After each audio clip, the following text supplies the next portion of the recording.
علیکم کتونکو تاسو ګورئ زموږ سوات او زه مراد علي خان کتونکو څنګه چې د لاک ډاون د وجې نه چې د ګڼ شمېر خلک د خپلو ضلعو نه بهر پاتې شوي په دغه کې د کالام خلک چې دی هغه هم په زرګو تعداد کې بهر وو هغې لپاره چې د کوم د سوات امن جرګه ده د هغې کردار ادا کړو هغې ول اواز اوچت کړو د هغې نه پس د هغې د ډي سره میټینګ شو هغه خلک چې دی هغه اوس را روان شوي دي په دې کې تقریبا 314 خاندان چې دی هغه واپس خپل کورونو ته را رسېدلي دي دا وخت را سره بیا د امن جرګې چیرمین رحمت الدین صدیقي صاحب موجود دی د دې تفصیل اخلو رحمت الدین صاحب ډېره مننه د وخت راکولو تاسو چې کوم کوشش روان کړو محنت روان کړو په هغې کې تاسو 314 خاندان چې دی هغه راوستي دا راته ووایه چې دا خو یو خطرناکه خبره هم ده د دې د راوستو طریقه کار سره آیا د دې هغه ټسټونه هر څه تاسو کړي دي؟ بسم الله الرحمن الرحیم ټول تاسو مشکور یم زموږ سوات موږ له ټایم راکو او ټول اول خبره چې کله د امن جرګې دا یو ضرورت محسوس کو چې کرایسس په ټول ملک کې زموږ د اپر سوات کوستان تقریبا 70% آبادی پنجاب او پکې په علاقو کې مختلف علاقو کې هغه اوسېده مهنت مزدوري لپاره هغه واپس راتلو لپاره موږ اواز امن جرګې په پلیټ فارم باندې موږ اوچت کو نو الحمدلله هغه اواز په میډیا په سطح باندې هغه لاړ او هغه د امن جرګې کم زموږ ضلع صدر ملک غلام علي خان ملک تور خان او ملک محمد اقبال او نور کم پوره ټیم چې دغه منډه ترړي هلې ځلې شروع کړو هغه انتظامیه ډسټرکټ انتظامیه صوبې او د پنجاب هغه اجازه ورکړو هغه روان دي هغه عمل لپاره موږ اول نه ټول اول خو د انتظامیه سره جاین کوارډینیشن کونسل یو ټیم جوړ کړو چې هغه کې اے سی عباس صاحب او اے سی ریاض صاحب او دغه د امن جرګې د طرفه ملک غلام علي صدر صاحب او یو پکې زه یو ملک اقبال ناظم یو ملک تور خان دا کمیټیو جاینډو مونږ د لپاره یو کنټرول روم قیم کو چې څومره خلک راځي هغه لوک افټر هغه د لپاره هغه کم ځای کې چک پوسټ باندې مسلې کېږي نو هغه به مو دغه کوله نو هغه سیستم الحمدلله شروع دی او تر اوسه پورې زموږ امن جرګې کم صوبایي ترجمان عابد یوسفزی چې په اسحاق کوټ چک پوسټ باندې هلته هغې یو کیم کنټرول روم قایم کړی دی هلته باقاعده هغو سره ایمبولانس سیستم هم هغې دغه کړی ورسره میډیکل ټیم هم دی چې کم ځای کې خدای مګه څه یو واقعات وشي اکسیډنټ وشي نور څه مسله وشي نو فورې طور باندې هیلپ لاین نمبر دی زموږ نمبر راشي نو هلته هغو ته به رسي او باقاعده په لنډاکې باندې او په شیرګډ باندې د دې سکرینینګ کېږي د دې میډیکل چیک اپ کېږي هغه نه وروسته بیا چې دی کله روان شي په کالام چې انټر کېږي هلته پولیس په ناکه باندې د دې باقاعده هلته هم کالام هسپتال ته د بوزي هغه چیکینګ کېږي نو دا ډېر یو مشکله مرحله او اوسه پورې کم خاندان چې راغلي اعداد و شمار مطابق 314 خاندان د اپر سوات د تحصیلي برین خپل کورونو ته رسېدلي دي او مزید سلسله جاری دی او ان شاء الله تعالی زموږ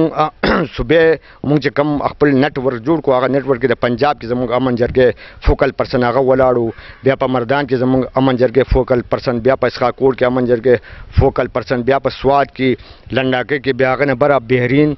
او کالام باندې زموږ فوکل پرسن په هر ځای باندې هغه سټینډ بای دی او هغه ټلیفونونه کولاو دی 24 غنټې زموږ او بل خبره دا دی چې زموږ د څومره ټیم چې د کنټرول روم دا شپه وروسته د دې نمبر کولاو دی 24 غنټې اني ټایم چې کم ځای کې بیګام تقریبا سار اذان نو کېده هغه ټایم کې زموږ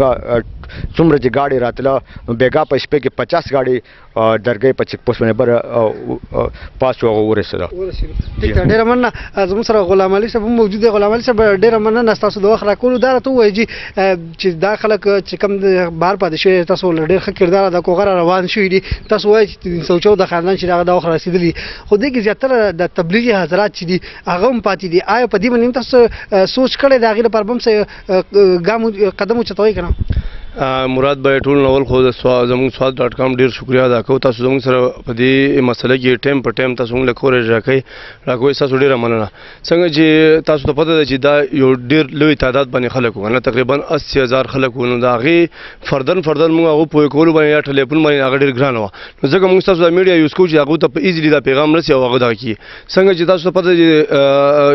کرونا چې ډېر خطرناک مرض دی نو په دې حواله چې دی نو چا کې یا سیمپټم یا ملته چې تبلیغي حضرات تا خبر وکړه نو هغه تقریبا چې کوم داسې خلک نو هغه هلته 14 ورځو لپاره کوارنټاین کړي دي چې هغه څو پورې 14 ورځې زموږ اوس هم تبلیغي حضرات دي باولپور کې دي یو ځای بل ځای نو هغه کوارنټاین دي چې هغه مطلب چې کله خپل دا پیریډ تېر کړي نو هغه بیا باعزت راځي څنګه چې صدیقي صاحب وایي زموږ د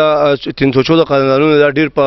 ښه طریقه باندې خپل کورونو ته ورسېدل ها تقریبا 80,000 کسانو تکلیف به بعضې نیم ته میلاو شوي خو داسې نه شوي چې څوک راوتي دي خپل کور نه په لاره مطلب چې هغه پاتې شوي دي یا واپس شوي دي دا بل دا دی چې زموږ خلک اوس تقریبا د زیاتره رال لږ لږ پاتې دي نو هغو ته هم زموږ دا درخواست دی چې تاسو مطلب چې که ستاسو هلته څه کارونه چې نیم او کوز پاتې هغه وکړئ ښه په طریقه باندې مطلب چې تاسو تعظیم وکړئ او احتیاطي تدبیر خپل کړئ او بیا راځئ بل دا دی چې زموږ کم خلک چې دلته اوس راغلي دي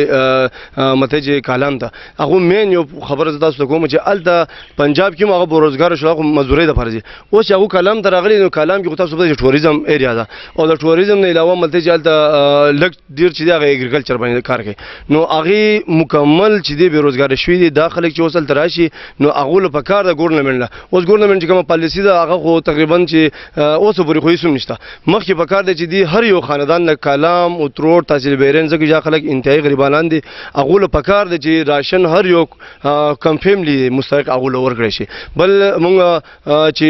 څونه اعلی حکام دي د هغو ټولو شکرګزار یو چې هغو مونږ سره په دې کې کومک وکړو خو پنجاب حکومت کې اوس هم لږ ډېرې مسلې شته نو زمونږ هلته رسد نه کېږي نو مونږ د وزیر اعلی خیبر پښتونخوا نه دا یو متبانه درخواست کوو چې هلته فیملی اکثر راوځي هغو سره واړی بچي او بټکي هغه دلته ایساروي او نو هغه مطلب هغو ته ډېر تکلیف جوړوي چې هغه حکومت سره یو لینک برابر کړي چې دا کم خلک راوځي او چې په خیر خیریت یې مطلب چې هغه راپرېږدي ډېره مننه غلام علي صاحب ډېر ښه خبرې وکړې او هغې دا مطالبه هم کړې ده د خپل وزیر اعلی نه چې هغې چې د پنجاب حکومت سره څنګه زموږ ستونزې روانې دي چې کوم خلک راځي هغې ته کوم مشکلات دي چې هغې دپاره سره رابطه وکړي چې د هغې په مشکلاتو کې کمی هم راشي ملک تورخان صاحب را سره موجود دی ډېره مننه دا راته ووایي چې دا خو یو ښه ګام دی چې دا دومره خلک بهر د امن جرګې دومره کردار چې 314 خاندان راغلو نور به هم را رواني ستاسو په څه نظر دی زموږ انشاءالله تاسو اوس د ټي په وسادت باندې زه د انتظامیه چې کوم دی د سوات ډي سي شو د ډي آی جي ملکن شو د دې ډېر شکریا ادا کوم چې موږ سره ډېر تعاون وکړو ډېر موږ سره لکه هر څه کوم ځای کې مشکلات موږ ورسره رابطه کول نو هغه مشکلات به هرګز زما خو صرف دغه خبره چې انشاءالله نور هم امید دی چې دغه شان به تعاون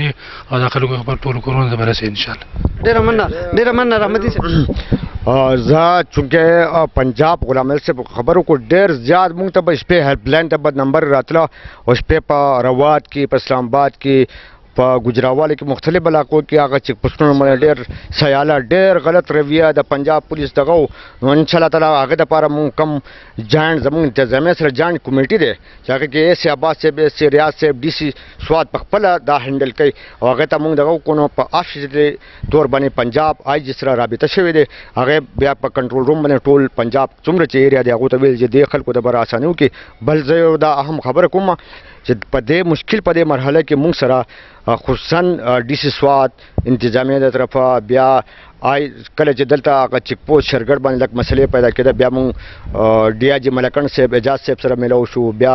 کمشنر ملکن ډیویژن ریاض صاحب سره میلاو ډېر فل کوآپریشن موږ سره وکړو نو زه امن جرګې د طرفه او د سوات کوستان د قوم د طرفه د انتظامیه او دا څومره چې موږ سره چا کومک کړی د سرکاري نه دي کم خلک چې دی یا نور کم خلک چې دی هغو زه انتهایي مشکور یم چې هغه په دې کرایسس کې په دې مشکل ترین وخت کې موږ ته